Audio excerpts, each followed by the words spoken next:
Welcome to మెగానిన్ TV burning topic. అంతర్జాతీయ వేదికపై పాకిస్తాన్ చైనాల కుట్రలను భారత్ మరోసారి సమర్థవంతంగా తిప్పికొట్టింది. ఐక్యరాజ్య సమితిలో భారత్ను ఉగ్రవాద మద్దతు దేశంగా చిత్రీకరించాలని చూసిన పాక్ ప్లాన్ దారుణంగా ఫ్లాప్ అయింది.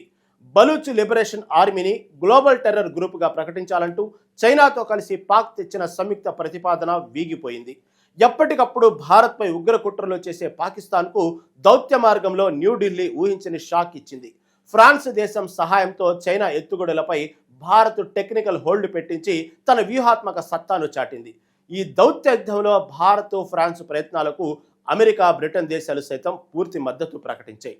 1971 నాటి సీన్ రిపీట్ చేస్తామంటూ బలూచ్ ఆర్మీ చేసిన హెచ్చరికలతో పాక్ సైన్యంలో ఇప్పుడు వణుకు మొదలైంది. అసలు ఐక్యరాజ్య సమితిలో చైనా, పాక్ ఆడిన డ్రామాలు ఎలా ఫ్లాప్ అయ్యాయి? బలూచిస్తాన్ స్వాతంత్ర పోరాటాన్ని భారత్ దౌత్యపరంగా ఎలా కాపాడింది?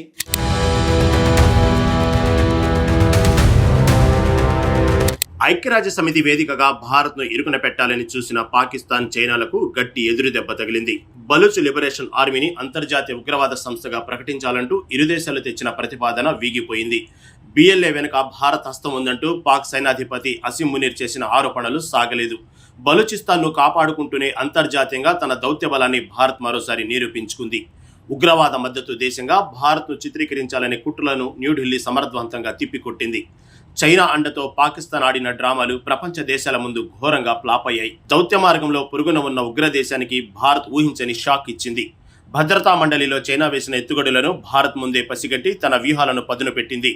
డ్రాగన్, పాక్ సంయుక్తంగా నడిపిన లాబింగ్ను భారత్ అంతర్జాతీయ వేదికపై పూర్తిగా నిర్వీర్యం చేసింది.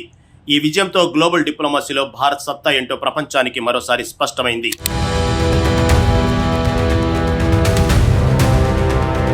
పాకిస్తాన్ కుట్రలను భగ్నం చేయడంలో ఫ్రాన్స్ దేశం భారత్కు కొండంత అండగా నిలిచింది. పక్కా వ్యూహంతో ఫ్రాన్స్ సహాయంతో చైనా ప్రతిపాదనపై ఇండియా టెక్నికల్ హోల్డ్ పెట్టింది. భారత్, ఫ్రాన్స్ దేశాల సంయుక్త ప్రయత్నాలకు అమెరికా, బ్రిటన్ దేశాలు సైతం పూర్తి మద్దతు ప్రకటించాయి. గ్లోబల్ టెర్రర్ గ్రూపులుగా బిఎల్ఏను మార్చాలన్న పాక్ కలలను ఈ 4 దేశాలు కలిసి చిన్నాభిన్నం చేశాయి. ఒకవైపు చైనా తన వీటో పవర్ను వాడుతుంటే భారత్ తన మిత్ర దేశాలతో కలిసి దానికి గట్టి చెక్ పెట్టింది. అమెరికాపై దౌత్యపరంగా ఒత్తిడి తెచ్చే పాక్ ప్రతిపాదన వీగిపోయేలా చేయడంలో భారత్, ఫ్రాన్స్ విజయం సాధించాయి. నిబంధనల ప్రకారం అల్ ఖైదా, ఐసిస్లతో సంబంధాలు ఉంటూనే అంతర్జాతీయ ఉగ్రముద్ర వేస్తారని అమెరికా స్పష్టం చేసింది. దాంతో పాకిస్తాన్, చైనా సంయుక్తంగా తెచ్చిన తీర్మానాన్ని అమెరికా నిస్సంకోచంగా తోసిపుచ్చింది. అంతర్జాతీయ వేదికలపై చైనా ద్వంద్వ నీతిని ఎండగట్టడంలో భారత్ ఈసారి 100% సక్సెస్ అయింది. ఈ దౌత్య యుద్ధంలో భారత్, ఫ్రాన్స్ కూటమిదే పైచేగా నిలిచిందని రక్షణ నిపుణులు విశ్లేషిస్తున్నారు.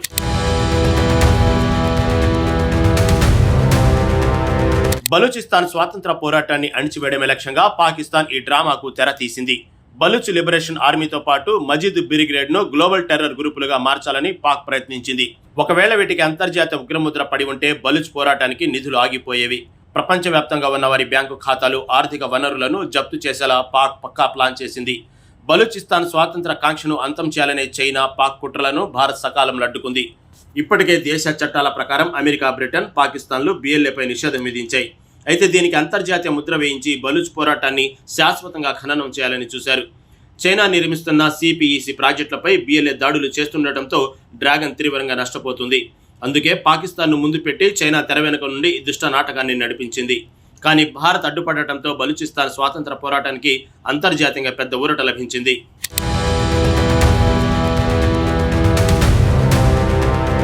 భారత్పై ఉగ్రవాదులకు పాల్పడిన అసలైన ఉగ్రవాదులను కాపాడుతున్న చైనాకు యుఎస్లో గట్టి అవమానం జరిగింది. సాజిద్ మీర్, షాహిద్ మహమ్మద్, తల్హా సయీద్ లాంటి మోస్ట్ వాంటెడ్ ఉగ్రవాదులపై చైనా గతంలో టెక్నికల్ హోల్డ్ పెట్టింది. భారత్ను గాయపరిచిన ఉగ్రవాదులను వెనకేసుకొచ్చే చైనా ఇప్పుడు బిఎల్ఏను ఉగ్ర సంస్థగా మార్చాలని చూడటం హాస్యాస్పదం. ఐక్యరాజ్య సమితిలో చైనా అనుసరిస్తున్న ఇటువంటి ద్వంద్వ ప్రమాణాలను భారత్ తీవ్రస్థాయిలో ఎండగట్టింది. అసలైన ఉగ్రవాదులను వదిలేసి హక్కుల కోసం పోరాడే వారిపై ఉగ్రముద్ర వేయాలని చూడటం పాక్ నైజం. ముంబై దాడుల సూత్రధారులను కాపాడుతున్న పాకిస్తాన్ తీరును ప్రపంచ దేశాల ముందు భారత్ ఉంచింది. సొంత దేశంలోనే ఉగ్రవాదానికి ఆశ్రయం ఇచ్చే పాకిస్తాన్ ఉగ్రవాదం గురించి మాట్లాడే అర్హత లేదని భారత్ వాదించింది. చైనా అండ చూసుకుని విర్రవీగుతున్న పాకిస్తాన్కు ఐక్యరాజ్య సమితి వేదిక గట్టి గుణపాఠం లభించింది. ఉగ్రవాదులను రక్షించే దేశాల ముసుగును భారత్ తన దౌత్య వ్యూహంతో ప్రపంచానికి చూపించింది. ప్రపంచ శాంతికి ముప్పుగా మారిన పాక్, చైనా కూటమికి ఇదొక కోలుకోలేని దౌత్యపరమైన దెబ్బ.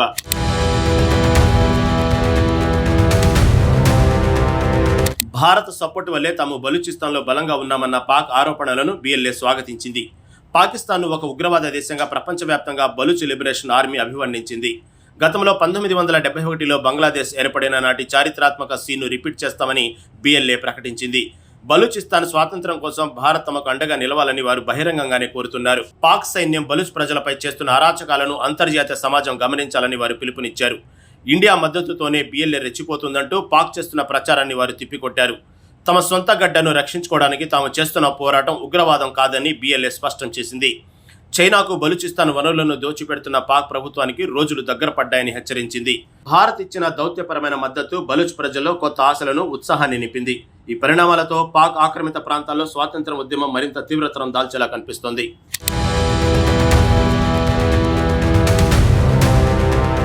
ఇది ఐక్యరాజ్యసమితి వేదికగా భారత్ సాధించిన చారిత్రాత్మక దౌత్య విజయం. సొంత దేశంలో ముంబై దాడులు సూత్రధారులైన సాజిద్ మీర్, తల్హా సైద్ వంటి ఉగ్రవాదులకు ఆశ్రయిస్తూ ప్రపంచానికి నీతులు చెప్పాలని చూసిన పాకిస్తాన్ ముసుగు మరోసారి తొలగిపోయింది. చైనా తన వీటో పవర్తో ఎంత లాబింగ్ చేసినా భారత్ తన మిత్ర దేశాలైన అమెరికా, ఫ్రాన్స్లతో కలిసి డ్రాగన్ ప్లాన్ను చిన్నాభిన్నం చేసింది. బలూచ్ లిబరేషన్ ఆర్మీపై అంతర్జాతీయ ముద్ర వేయించి వారికి ఆర్థిక వనరులను దెబ్బతీయాలన్న పాక్ కలలుగానే మిగిలిపోయాయి. ఈ ఘోర ప్రవాహంతో అంతర్జాతీయంగా ఒంటరైన పాకిస్తాన్ ఇప్పుడు ప్రత్యామ్నాయ మార్గాల కోసం అన్వేషిస్తుంది. ఏదేమైనా ఉగ్రవాద రొంపిలో కూరుకుపోయిన పాకిస్తాన్కు ప్రపంచ దేశాల ముందు గట్టి గుణపాఠం లభించిందని చెప్పాలి.